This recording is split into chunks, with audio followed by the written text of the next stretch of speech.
Peter handle this.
Good morning, and welcome to the International Mastermind Association Thinking Heroic Show.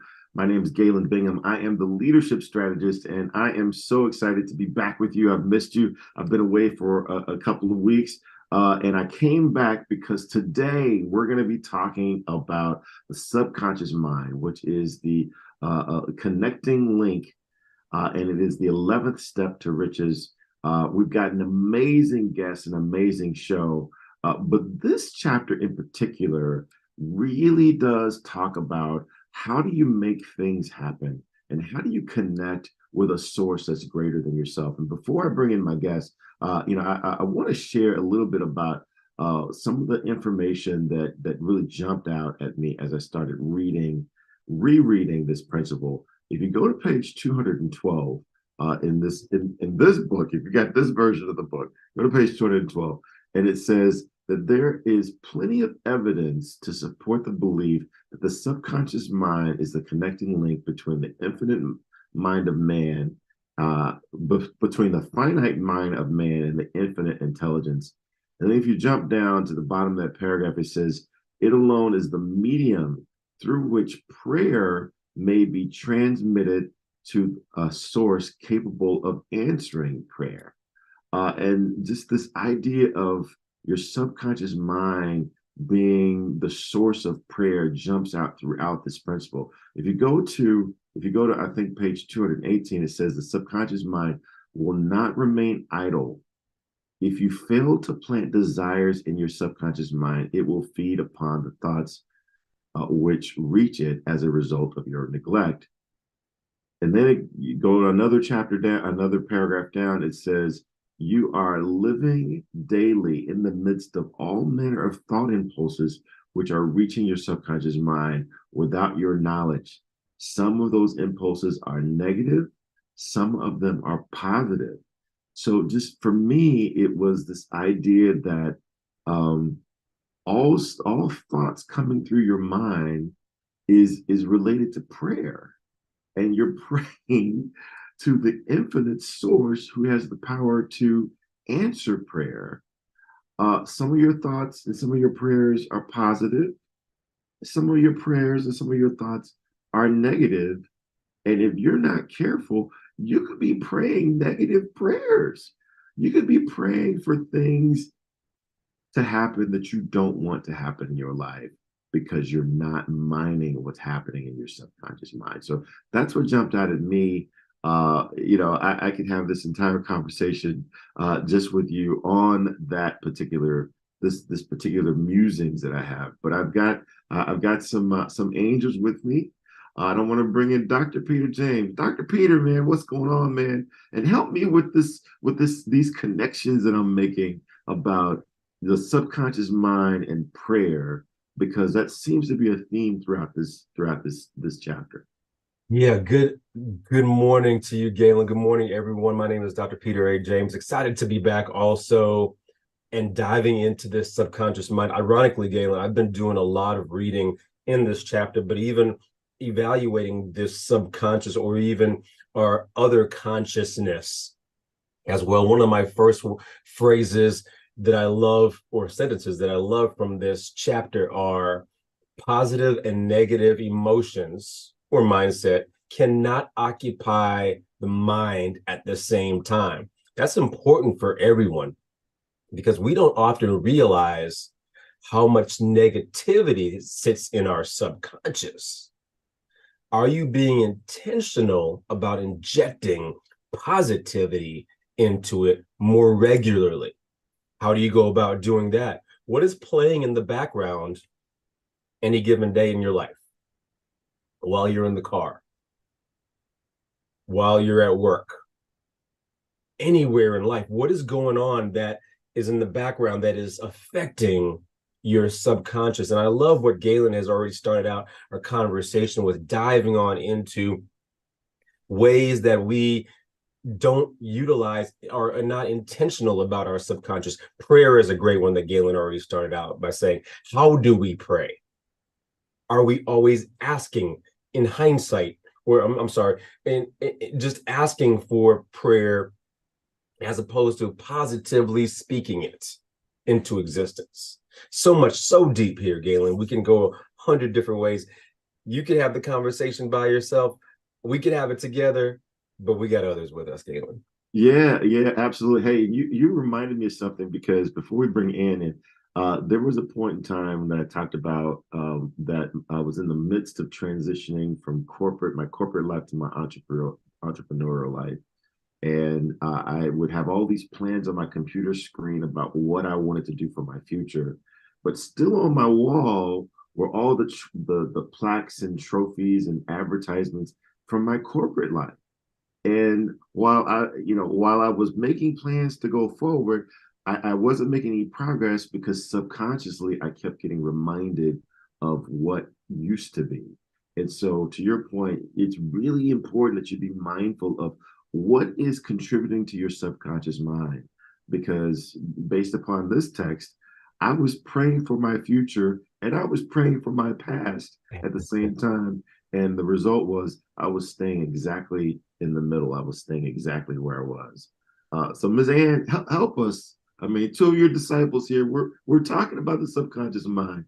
Correct us and get us on the right path.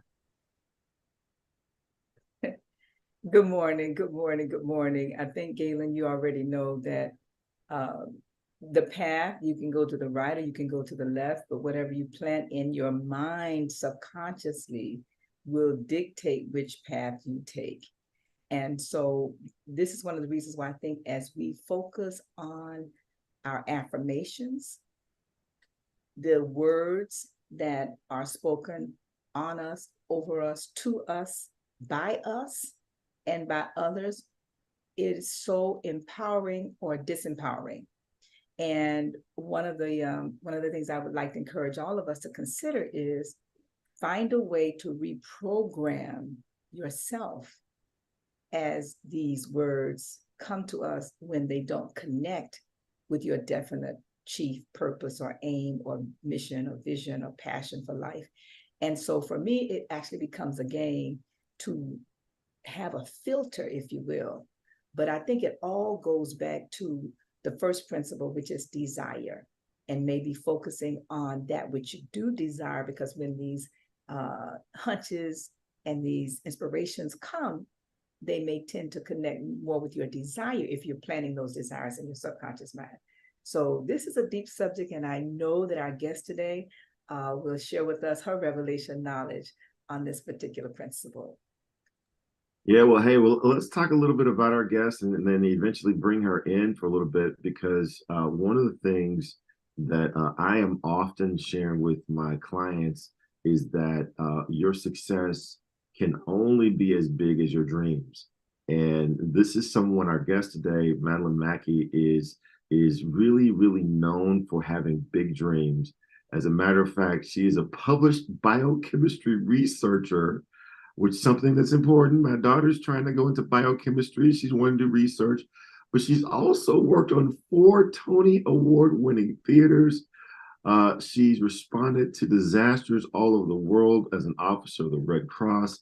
She's done so many different things that people will say that they would love to do someday. And Miss Mackie, the career activator, come on into this conversation because we're talking about how do you make connections between these things that you say you want to do and your thoughts and what's in your subconscious mind, because you can't accomplish big things if your subconscious mind is pulling you in another direction. What are your thoughts about this? Right? It's really, you have to believe it to achieve it. And people always ask me, Madelyn, how did you go from the lab to the stage, to the C-suite of an international nonprofit, to the owner's box of a successful career management firm? Like, how did you do that? And I said, because I believed I could. I believed that it was possible. And once I believed it, I spoke it into existence with my affirmations. And this is before I ever even read the Think and Grow Rich book. And I was like, oh, that's what I did. That's what I did.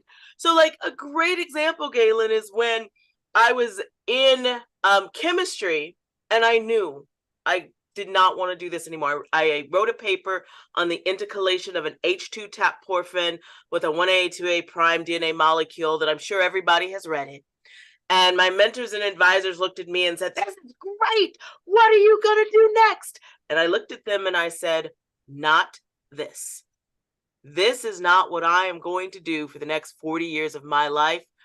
I am a theater major. And that was before I even made the official change. Before I figured out how I was going to pay for it. I just started saying, I am a theater major. I'm a theater professional. I'm going to be a professional stage manager that works at theaters all across the country. And I told the people in the restaurant, I told the woman, the cashier at Walmart, I told all my friends, I told the bus driver on the college campus of the shuttle. And as I spoke that, I said, I'm a theater major. I'm coming out of Walmart and I see the theater advisor across the way, the parking lot. And I said, hey, Margaret, guess what? And she looks at me and she goes, you're a theater major and I have a scholarship for you. Ooh. And by just speaking it out there, not knowing, right, taking that first step, but not knowing how I'm going to pay for it, how I'm going to finish school, because my mother told me I had 4 years and I had to leave a key and a degree on her TV at the end of 4 years. And I was in year 3 when I made this huge transition by speaking it. And I believed it in my heart because I knew I was no longer, like you said, letting go of the past. I knew I was no longer a chemistry major. I was a theater major. And I was going to be a theater professional. And I kept saying it out loud. And I believed it in all my heart, even though I had no idea how I was going to get there. Oh my gosh. I love so much in your story so far. And this is just the intro. We haven't even gotten into the conversation yet. So, because what I love about it is you're pulling so many principles from this book, so many principles of how this philosophy works together. So I want to go back to Anne. And have you introduced this video that talks about all these different principles, because it really did show up in just a little bit of Madelyn's story that we've heard so far. And then on the other side of this video, we can get deeper into this conversation. Absolutely, absolutely. I always like, Galen, to go back to the first principle. And what I am learning, Galen, and everybody, that the more I read this book, the more I realize that everything connects. Every single one of these principles connect to each other, but they all tend to go back to principle number 1, which is desire.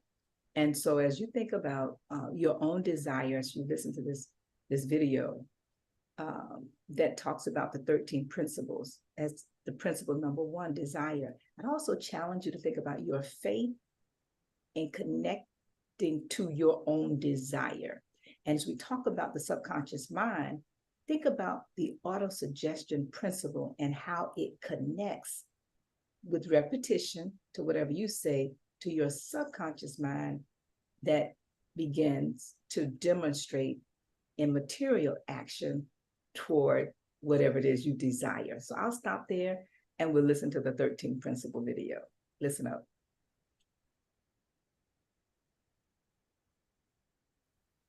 Number 1 is desire. Napoleon Hill said that everything starts with a burning desire, a compelling reason for doing what it is we do. Step 2 is faith, having belief in our ability to attain that which we desire. Step 3 is what we call autosuggestion. Autosuggestion simply means being very intentional about the things that we are pouring into our thoughts, into our brains, and into our consciousness. Our brains, our minds will receive everything automatically, but we have to work extra hard to make sure that the positive things are what we are feeding ourselves, because those positive thoughts are going to turn into positive actions. Step number 4 is specialized knowledge. No one person knows everything, even about whatever their particular area of expertise might be. And the value of the mastermind principle is using the specialized knowledge of other people. Step number 5 is imagination, the workshop of the mind. Everything starts with our imagination and our thoughts, the burning desire to transform those thoughts into our reality. In order to do that, we have to take a look at step 6, which is organized planning. That is how we crystallize our desire into action, organizing ourselves. Having the thought and not acting on the thought isn't going to get us anywhere. We have the thought, we go through the organized planning to transform that thought into action. Step number 7 is decision. What Napoleon Hill said is the mastery of procrastination. Napoleon Hill said that the antidote to procrastination is simply to make a decision and then move on that decision. Step 8 is persistence. We have to have a sustained effort which is induced by our faith in order to achieve our goals.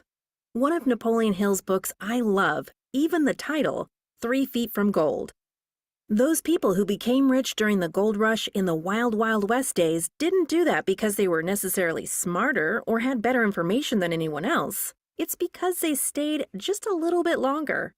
Sometimes people left when they were just literally 3 feet from gold. So hanging in there, being persistent, is step number 8.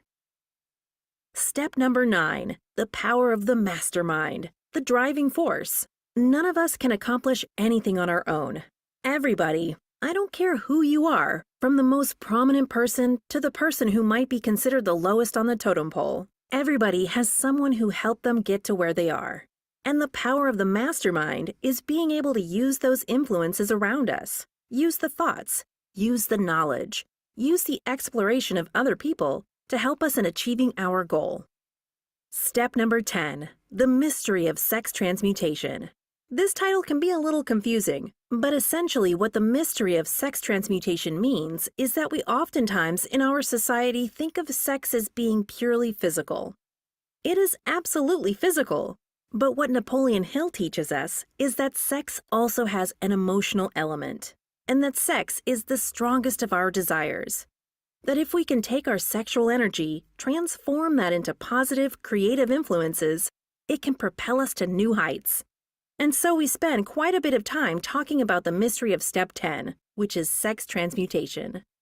Step number 11 is the subconscious mind, which Napoleon Hill tells us is the connecting leap between our human mind and the infinite intelligence, the source of all thought, the source of all creativity. Conscious mind, we spent some time talking about how we use that through the influence of autosuggestion and what we're feeding into our mind. Step number 12, which is the brain, the broadcasting and receiving station of thought. Final step number 13, the sixth sense, the door to the temple of wisdom. This is the final step through which infinite intelligence may and will communicate voluntarily without any effort from or demands by the individual. The principle is the apex of the philosophy. It can be assimilated, understood, and applied only by first mastering the other 12 principles.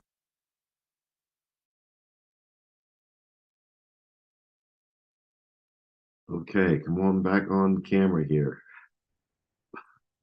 All right, here we go. Here we go. All right. So, hey, before we get into this conversation, I want to go back into the book. I want to go back into the text because this really jumped out at me again when I was thinking about Madelyn's story. If you go to the bottom of page 216, it says, "If you are an observing person, you must have noticed that most people resort to prayer only after everything else has failed, or else they pray by a ritual of meaningless words. And because it is a fact, most people who pray do so only after everything else has failed. They go to prayer with their minds filled with fear and doubt, which are the emotions of the subconscious mind acts upon and passes it on to the infinite intelligence." So, Madelyn, I want to go back to your story because you talked about how it was very clear to you that although you did a great job with that paper, and I'm sure your mom was quite proud, that was not the destiny of your hope. And you declared that you are a theater major. You could have prayed, "I don't want to do this. I don't want to do this. I don't enjoy doing this."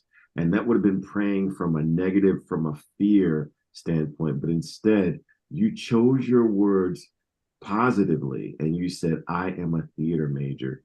Tell me how and that came naturally because you hadn't read the book yet. Tell me how powerful, how much more powerful it was to pray a prayer of positive words than it would have been to pray a prayer full of fear and doubt and trepidation. Well, Galen, that positive prayer came after a dark night.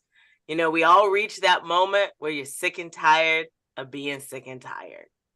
And I had hit rock bottom and I had a dark night. And I remember lying in my college dorm room saying, "I cannot do this anymore."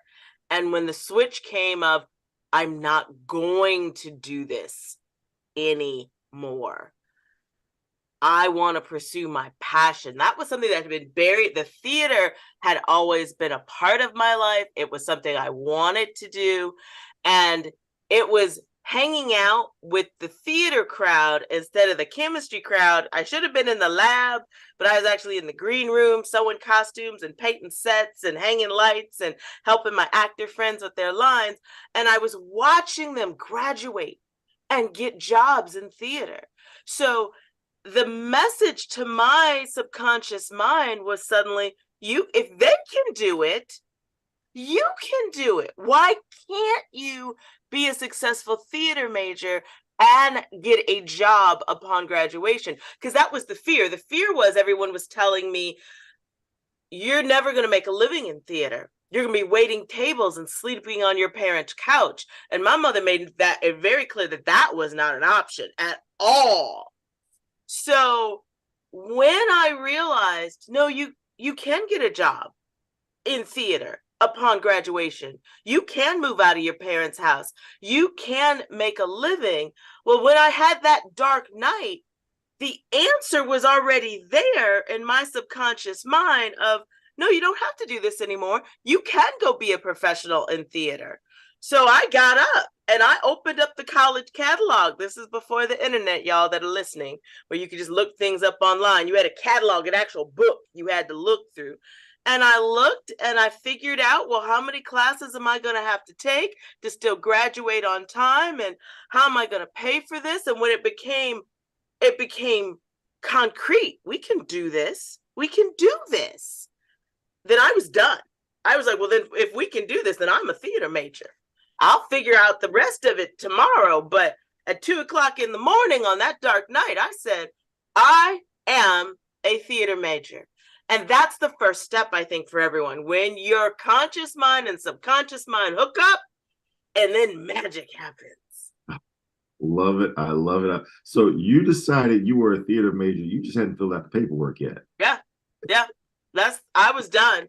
I said, we'll go. I didn't know how I was going to pay for it. I knew I'd lose scholarships. I knew my mother was going to kill me, but we were like, we'll deal with all that later. But this is who I am. I was even in a STEM fellowship program at the time and stood up in front of my cohort and said, today I am proud to announce, because they were like, what are your wins? And I was like, I am proud to announce that today will be my last day as a chemistry major. Today I am a theater major. And it was silence in the room, silence. But I was so confident with it, right? I believed it deep in my soul that this is what was going to happen. Wow, wow. Okay, so Dr. Peter, I know that you may have had a few. I'm sure you've managed some clients who've had a few dark nights, and making that navigation, that connection between their subconscious mind and their conscious mind. What are your thoughts about this story so far? Phenomenal story there, Galen. Madelyn, this is great. You had me at keys and degrees. I just want to say that for sure. But I love the fact that you have impacted your subconscious mind since college, right? I want to go back even further than that to identify and ask you, where did this come from? What examples were you seeing as you and during your upbringing? You mentioned your mom, and I love that because I'm going to use the keys and degrees pretty soon here. But what was the upbringing like that impacted you to dive into this while at college? I think my parents were educators. My mother was a teacher. My father was a principal of a junior high school. So education was the foundation in our household. So if we didn't know how to do anything, our parents were like, go figure it out. There were 5 of us. And my parents like, go figure it out. Go find the facts. So I am a very linear thinker. It is why I was good in chemistry. I just didn't care if you put hydrogen and oxygen together and got water, or if you blew up the lab. But I'm a linear thinker. So once I have a process, I knew how to make things happen. And so for me, I was always in tune with the conscious mind of how do we make this happen? And the subconscious mind would be influenced by what I read. So that whole, garbage in, garbage out. Our parents did not allow garbage in because garbage was not coming out of that household. So it was really important that, what I watched on TV, what I studied, what I read was always about me understanding the world around me. And that opened me up for potential. My parents allowed me to be in the high school plays and things like that. They just weren't comfortable with it being a career because they were a different generation. But once I had the facts, it was very easy for me to believe anything could happen. Fantastic. Well, hey, Madelyn, before we bring Miss Ann in, I've got to ask the question that I'm sure she's always curious about. I know that you were on this path even before you read the book Think and Grow Rich. What was it like to actually read the book Think and Grow Rich and realize that you weren't coming up with this by yourself, that there were some natural laws that you were enacting? What was your introduction to the book, and what was that like for you? I discovered the book in Ann McNeil because I was a part of the National Speakers Association and the Black NSA mastermind, which we read, Think and Grow Rich. It sits here on my desk. You see, I got tabs, it's highlighted. It is not far from me. And once I had my hands on the book, that linear thinking mind of mine went, oh, this is the process. Let's put the missing pieces in place, right? I didn't know when I would say, I am a theater major. I am a career coach. I am a successful entrepreneur. I didn't know I was doing an affirmation. But now I had, not only the affirmation, but the full messaging that needs to go behind that. So that became very important with me. The mastermind was really important, of saying that accountability and having other smart people around you, becoming an expert.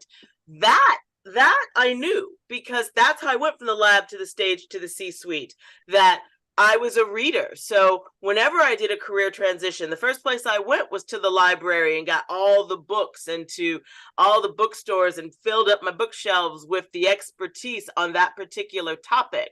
So the book really gave me some structure about how to talk it into and pray it into existence. Fantastic. And I want to acknowledge our constant guest here in the studio. So Donnelly, thank you for joining us. Get your questions ready because after Ann, we want to pull in your questions and have Madelyn share her insights in that area as well. And what do you think about your influence is expanding constantly? You've got another person who was introduced to this book through your influence. What are your thoughts? Well, only iron can sharpen iron, Galen. Iron cannot sharpen paper. And so when we sit and we listen to individuals who come to the podcast through Black NSA, through NSA, and through many, many, many other sources like the Napoleon Hill Foundation, we find a connection.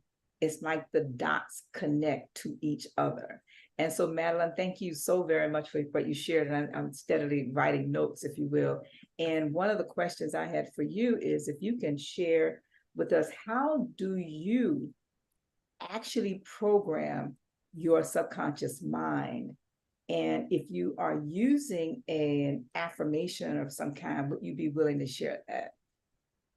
I would. So the first thing on programming the subconscious mind for me was blocking the negative thoughts, right? I had to make sure that only things coming in, because I had these big goals, these big transitions, like I talk about them like, oh, I want the lab to stage to the sweet, that it was easy. None of this was easy. So there was work to be done. And so we had to block out the negativity. So when I was transitioning from the American Red Cross, from corporate America to being an entrepreneur, I got inspired, and that's another story for our segment. But when I made that decision, I wrote out a business plan and I wrote out my goals, and I said, I'm a successful entrepreneur. And then I spent the whole weekend watching the worst reality TV show on the planet. And I got up the next morning, that Monday morning, after a 48-hour TV binge, and saw my goals. And I walked into the living room and I ripped out the cable box and I called up the cable company. I said, your stuff is on the porch, come get it. Because I could not allow everything outside to come in and block my goals. So it was really, really important to me. And to this day, the books I read, the podcast I listen to, social media, all of that, even though social media is a big part of my business, what I allow into my subconscious is very, very filtered. So that's a really big, important part of unlocking the potential, because I read examples of entrepreneurs that are successful. I read books on how to be a successful entrepreneur. I listen to podcasts about being successful. So everything that's coming in is feeding my brain on entrepreneurial success. My affirmation is, I'm Madelyn Mackie, CEO and Chief Career Activator of Madelyn Mackie and Associates, will generate $401,500 in my business by December 31st, 2023. In return for these funds, I am providing my clients the most efficient service at the highest capacity and the greatest quality that I am capable of providing. I am serving my clients with coaching, training, document creation, and outplacement services. I know that this goal is achievable. My faith, my complete trust, and confidence is so strong. I now see this money before my eyes every time I log into my account online. It is awaiting transfer to me at the time and place that I surrender the services. I know this goal is achievable. My faith, my complete trust and confidence is so strong. And the great healer and bank of the universe, God the Father, will provide me all the resources I need. We need an amen behind that. Okay, I have a hand raised. Judge, I have a hand raised. May I speak? Yes. All of the heads and hearts and minds and spirits are connecting, going up and down, because this is why when I coach, I ask all of us, especially as a part of Black NSA, CSI, and anything I do, I ask all of us in the beginning, let's all memorize the exact same formula that's in the book on page 72. You can change it, you can do whatever you want to do, and you have done a magnificent job in tailoring it to you, Madelyn. I tip my hat, but I also want to encourage us to know that this is how we activate. This is how we inject in our own subconscious mind that which we desire through the repetition suggested through the auto-suggestion principle of what our desire is. And by faith and belief and through prayer, positively, we're reciting it and give it time like a seed that's planted. Weeds will grow, but you continue to water and be willing to be pruned as we grow, and slowly it will manifest. So thank you so very much for that. And I'll turn this back over to you, Galen. Thank you. Yeah, one of the things I want to highlight about what you just shared, Madelyn, and this is something that when I'm part of a mastermind conversation, specifically talking about Think and Grow Rich, and we talk about affirmations, usually I have a test and I say, do I believe that they believe what they're saying? And most of the times, the first couple of times we read our affirmations, we're doing just that. We're just reading it. And the text even says, there is nothing magical about just saying the words. You've got to have faith. You've got to have this belief that this is about to happen. Almost like you're demanding of the universe that this is the reality that I want to have in place. And I don't know that I believe Madelyn, but I believe that Madelyn believes, right? I'm convinced that Madelyn believes, right? So again, just a master example of how to craft your affirmation statement and say it in a way where you put the universe on notice that this is the reality that you're looking for. Dr. Peter, what do you think about what you just heard, man?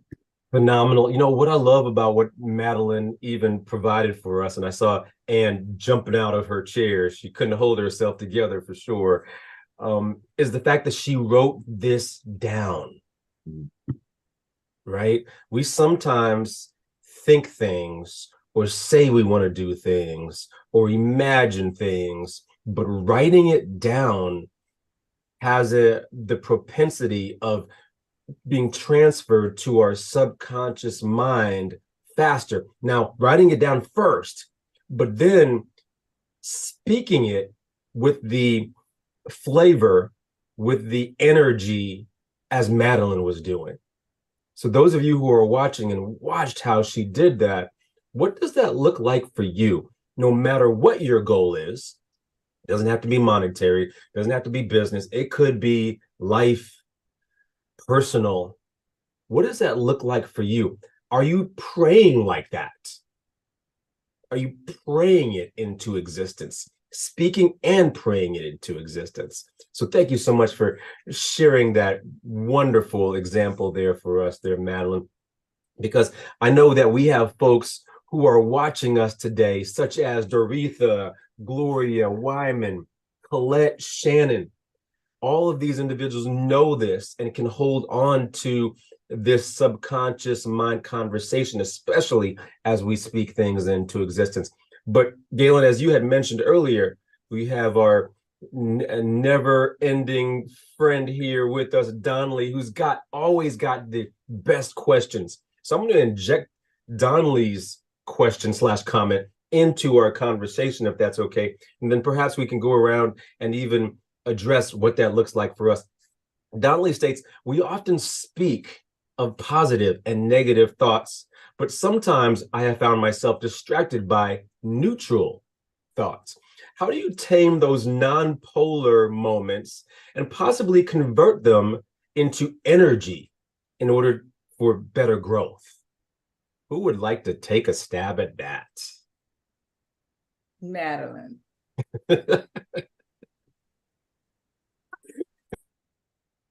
All right, Anne. Neutral thoughts are a part of it, right? You're gonna have neutral thoughts, and that's okay.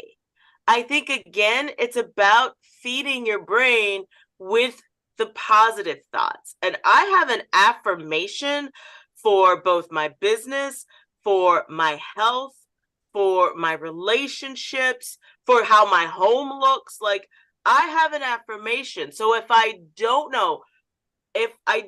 know what to do with a thought or with an action of how I should respond, either I will say the affirmation that's related to that area of my life, or I go back to the simple affirmation, I am, or what would a healthy person do? I am a healthy person, right? So I have that neutral thought. I get out of the car, I'm walking through the hallway and I want to take the elevator, and I know I shouldn't take the elevator because I am a healthy person.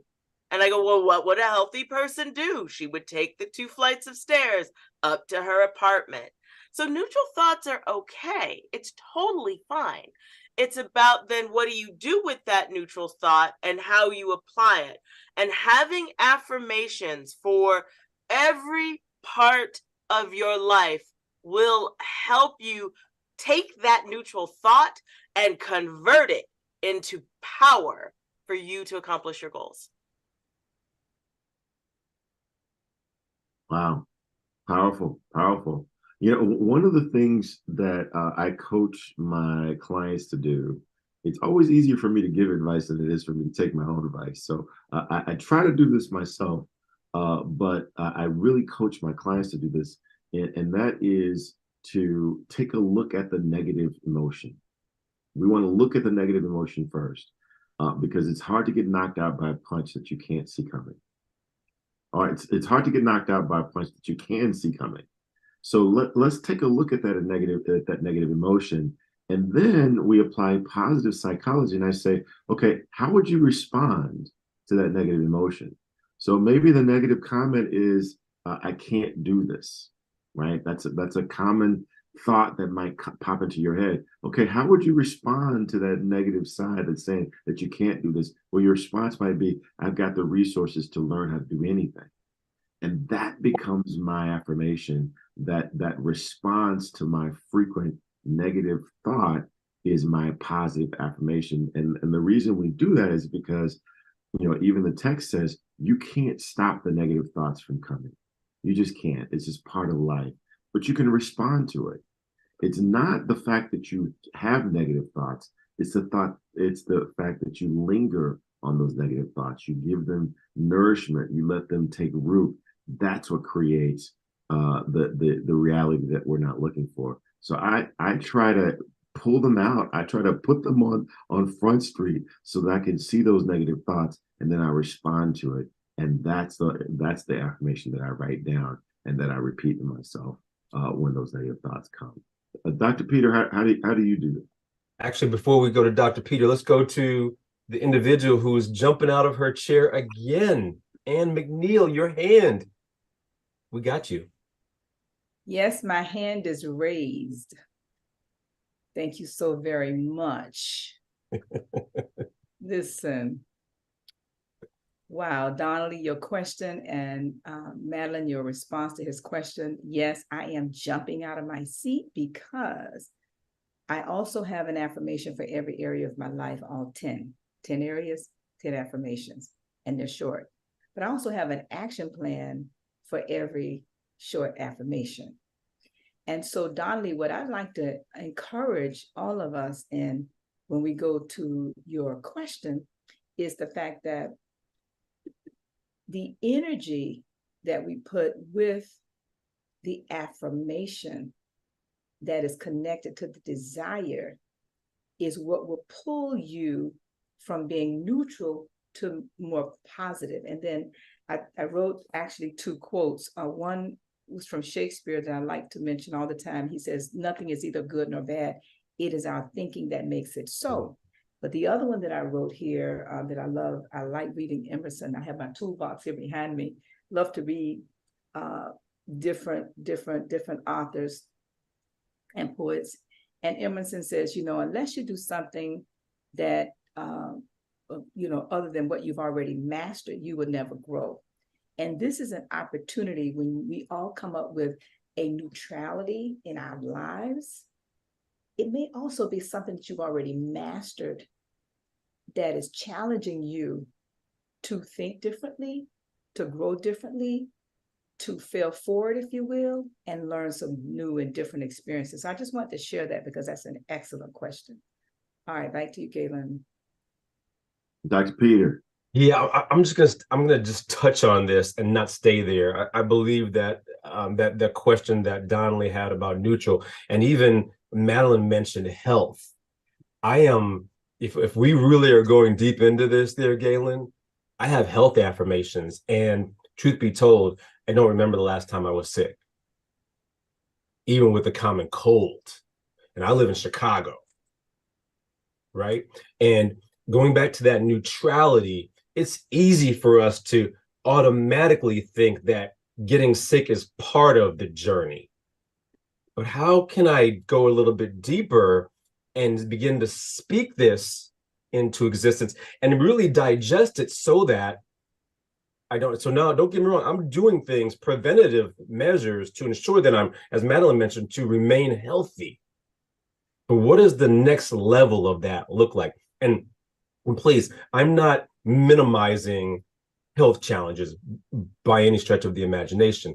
I am just asking what it might look like if we can inject those positive affirmations even for our health. And see your hand back up there for sure. Yes.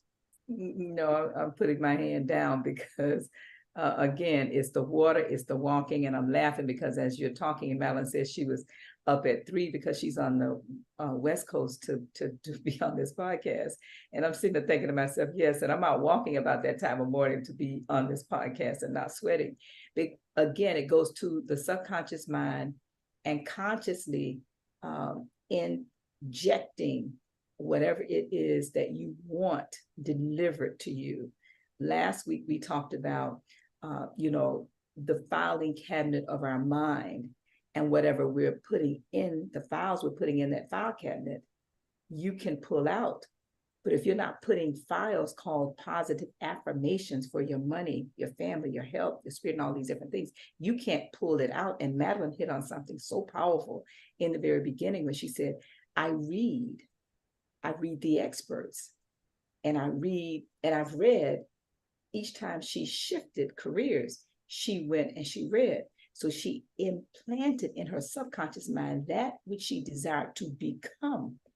And then as she was becoming, she also had a shift, and then she planted something different. And I want to challenge all of us as we talk about your subconscious mind. What are you planting?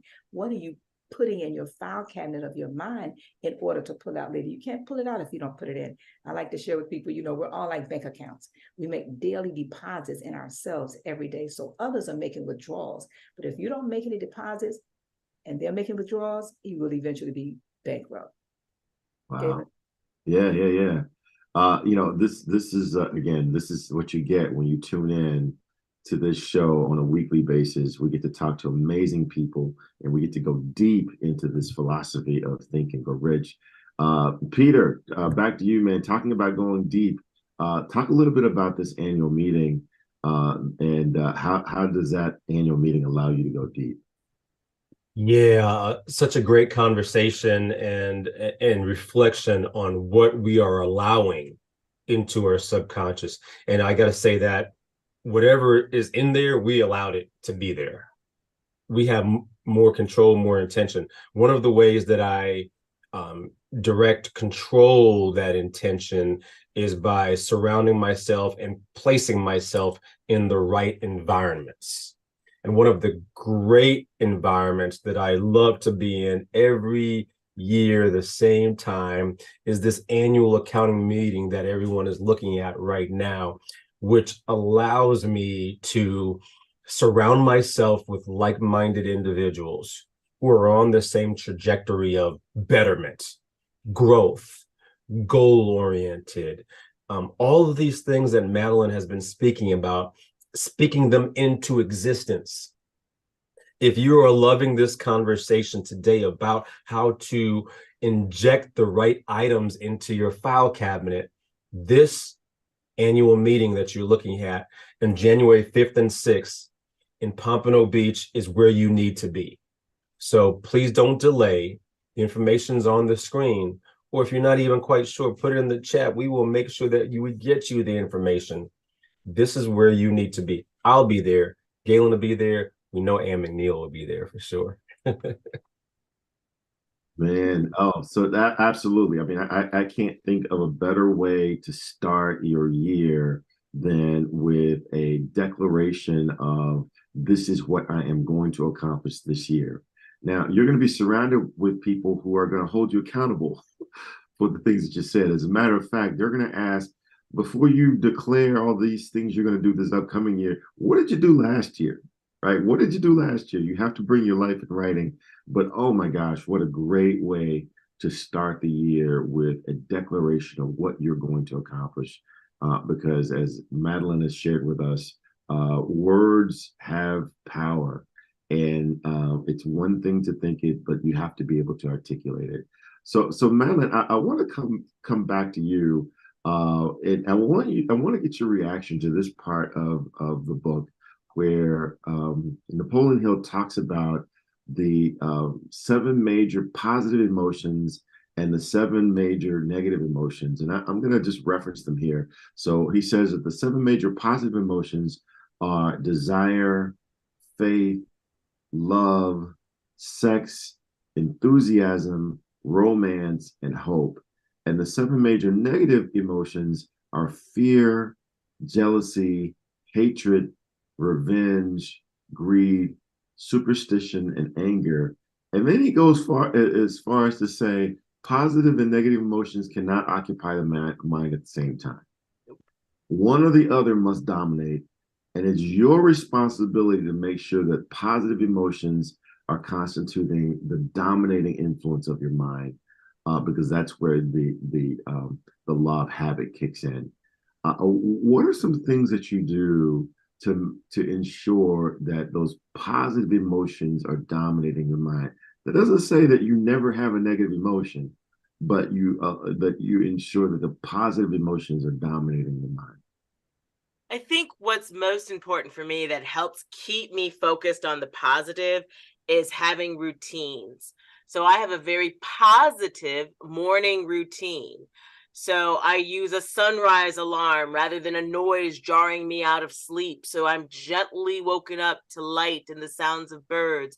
I do my Bible study and prayer meditation very first thing, and I have candles lit and I have incense burning. And after that, I go for a walk and listen to a positive podcast. So my day starts very calm, very peaceful, very positive. So it doesn't start with, oh, I don't want to wake up. I don't want to do this. But don't get me wrong, there are days that alarm goes off and I go, oof. But more times than not, the day starts very positive because I'm like, oh, I get to go sit on the couch under my electric blanket and light my incense and have a little tea and a snack and read my Bible, right? Because for me, it would, if I had to get up and start working out and walking first thing, I'd be like, I don't want to do that. That's a negative emotion. So by starting my day with something I want to do, the desire, right? That's embracing the desire and the love, positive emotions of, I want to get up. I want to get on the couch. I want to read my Bible. I want to eat. I want to smell my beautiful incense. That starts the day in such a positive way. It goes, that continues, that what an object in motion stays in motion. I will say a positive object in motion stays positive until it's acted upon by a negative force. And again, as I said earlier, I am very structured of keeping negative forces out of my ecosystem and my circle of influence. Because the minute I see that negativity coming in, I'm like, oh no, this person, this thing, this information has to go. So I use tools like I have an app blocker on both my phone and my browser, that there are certain websites I can't go to during the day. I can't go to social media during the day because I don't want to get that negativity. The browser on my phone does not work during the day so that I'm not sitting there mindlessly scrolling. So there's discipline there to really block out the negativity and embrace the positivity. Oh, I love it. I love it. You need to share the name of some of those blocker apps because I love the intentionality behind that. It's one thing to say that you want to do that. It's another Right. thing to just shut everything off. So because we're human. We're human. And it's so funny that one of the blockers I use counts how many times you try to go to this website. So like things like CNN, ABC News, all of those are blocked. All the social media sites are blocked. I had to block Amazon. I had to block Zappos because I am a financially stable person and I generate wealth. And going to Amazon and Zappos was not helping that affirmation. So we had to block those. And it was so shocking that first week where it said I had tried to go to Facebook like over 1,000 times because the subconscious mind, there was just this habit of between calls or when I was bored, I would just alt tab, go straight to Facebook. And suddenly I couldn't do that anymore. So now what do I do? And it was so wonderful. That's when I started listening to podcasts. That's when I started reading more books. That's when I got into audio books to feed the positivity into the mind. Yeah, blockers, if you see yourself, to the audience, if you see yourself doing bad habits, figure out how to block them. Find physical barriers to not let them in your world. I love it. I love it. Oh my gosh. Dr. Peter, man, this has been an amazing conversation. I can't believe that we are running out of time. Share with people how they can get a hold of you if they want to, like I do, get access to your inspiration and coaching. And then what are some key ahas that you've gotten from Madelyn and from this conversation? Yeah, let's start with the ahas there, Galen, for sure. Those blockers that Madelyn even just identified. That's a great segue into as we get ready to land this plane for sure. How are you, those of you who are watching and listening, how are you ensuring that negativity doesn't seep in? What intentional steps are you taking to ensure that negative stimuli does not seep into your subconscious? If it's nothing, and you're just jumping in the car, and the first thing that you do when you jump in the car is to turn on the radio, then there's some other things that you need to be able to do. So thanks so much for Madelyn for being here. My name is Dr. Peter A. James, the high performance coach, helping you to shift your mindset. You can find me on LinkedIn at Dr. Peter A. James or at shiftyourmindset.com.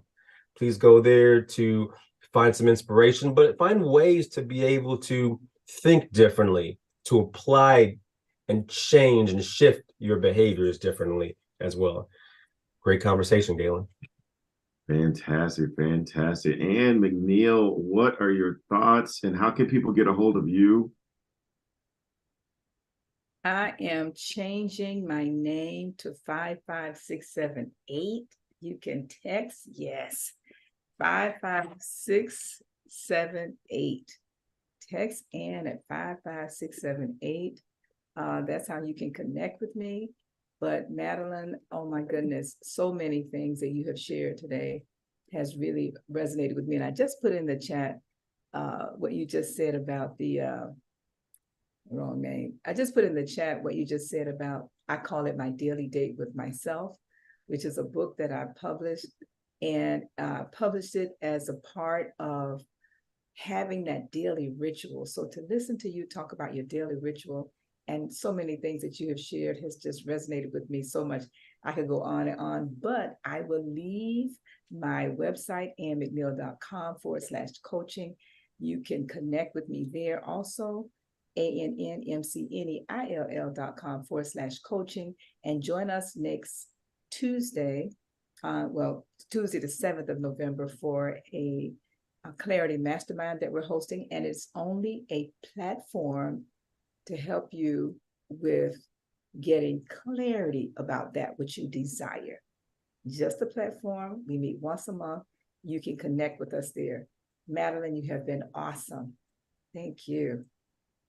Oh my gosh, and I'll second that, Madeline. You have been absolutely awesome.